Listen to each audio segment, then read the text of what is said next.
वरी बीहर नछनो पकवाजी दोस्तों पकवाज दे नदीम समो बाजे ते उस्ताद आशिक अली चांडियो साहब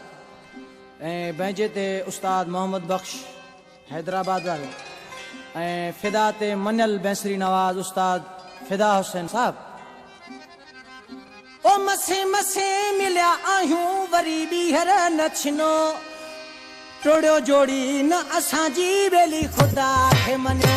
टोड़ियो जोड़ी न असांजी बेली खुदा खे मनियो मसे मसे मिलिया आहियूं वरी बीहर नछनो मसे मसे मिलिया आहियूं वरी बीहर नछनो टोड़ियो जोड़ी न असांजी बेली खुदा खे मनियो टोड़ियो जोड़ी न असांजी बेली खुदा खे मनियो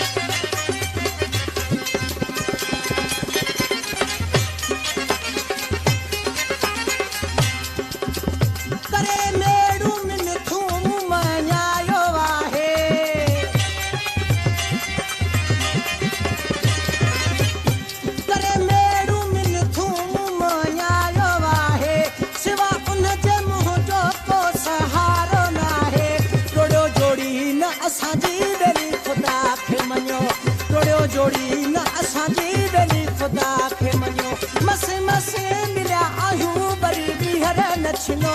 मसे मसे मिलिया आहियूं वरी बीहर नछनो टोड़ियो जोड़ी न असांजी बेली खुदा खे मनियो टोड़ियो जोड़ी न असांजी बेली खुदा खे मनियो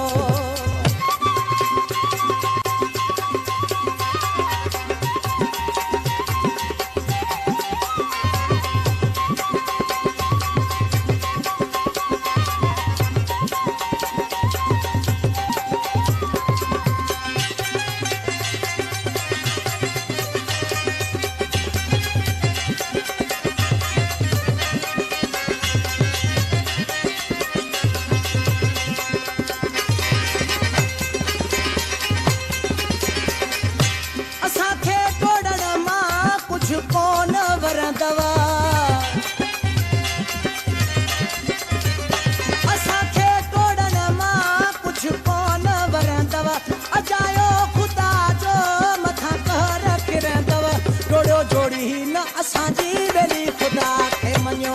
टोड़ियो जोड़ी न असांजी बेली खुदा खे मनियो मसे मसे मिलिया आहियूं वरी बीहर नछनो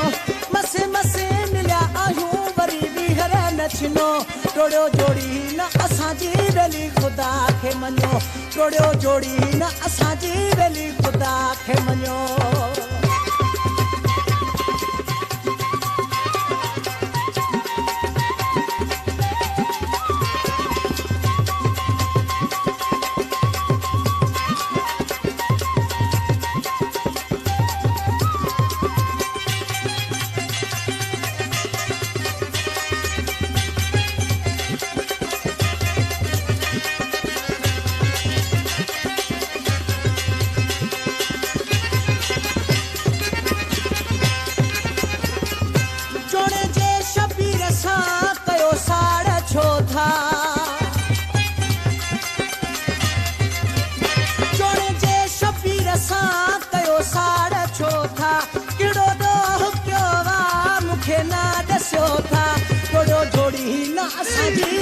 खुदा खे मनियो टोड़ियो जोड़ी न असांजी बेली खुदा खे मनियो मसे मसे मिलिया आहियूं वरी बीहर नछनो